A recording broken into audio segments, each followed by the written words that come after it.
اور جو کچھ آسمانوں میں ہے اور جو کچھ زمین میں ہے سب اللہ ہی کا ہے، اور اس نے خلقت کو اس لیے پیدا کیا ہے کہ جن لوگوں نے برے کام کیے ان کو ان کے اعمال کا بدلہ دے،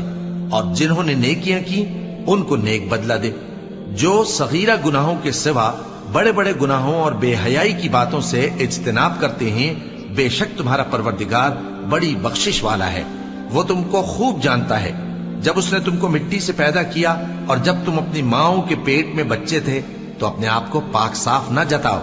جو پرہیزگار ہے وہ اس سے خوب واقف ہے۔ بھلا تم نے اس شخص کو دیکھا جس نے منہ پھیر لیا اور تھوڑا سا دیا پھر ہاتھ روک لیا؟ کیا اس کے پاس غیب کا علم ہے کہ وہ اسے دیکھ رہا ہے؟ کیا جو باتیں موسیٰ کے صحیفوں میں ہیں ان کی اس کو خبر نہیں پہنچی؟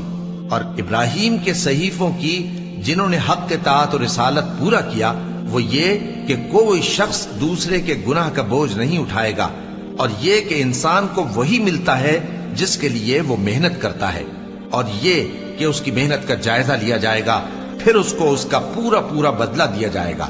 اور یہ کہ تمہارے پروردگار ہی کے پاس پہنچنا ہے، اور یہ کہ وہ ہنساتا اور رلاتا ہے، اور یہ کہ وہی مارتا اور جلاتا ہے، اور یہ کہ وہی دونوں جوڑے یعنی نر اور مادہ پیدا کرتا ہے، یعنی نطفے سے جو رحم میں ڈالا جاتا ہے، اور یہ کہ قیامت کو دوبارہ اٹھانا اسی کا ذمہ ہے، اور یہ کہ وہی دولت مند بناتا اور وہی مفلس کرتا ہے،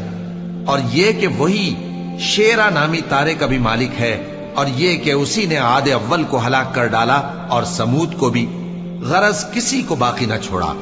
اور ان سے پہلے قوم نوح کو بھی۔ کچھ شک نہیں کہ وہ لوگ بڑے ہی ظالم اور بڑے ہی سرکش تھے،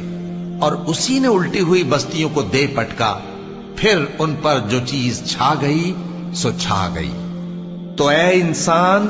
تو اپنے پروردگار کی کون کون سی نعمت پر جھگڑے گا؟ یہ پیغمبر بھی پہلے کے خبردار کرنے والوں میں سے ایک خبردار کرنے والے ہیں۔ آنے والی یعنی قیامت قریب آ پہنچی، اس دن کی تکلیفوں کو اللہ کے سوا کوئی دور نہیں کر سکے گا۔ اے کافرو، کیا تم اس کلام پر تعجب کرتے ہو اور ہنستے ہو اور روتے نہیں؟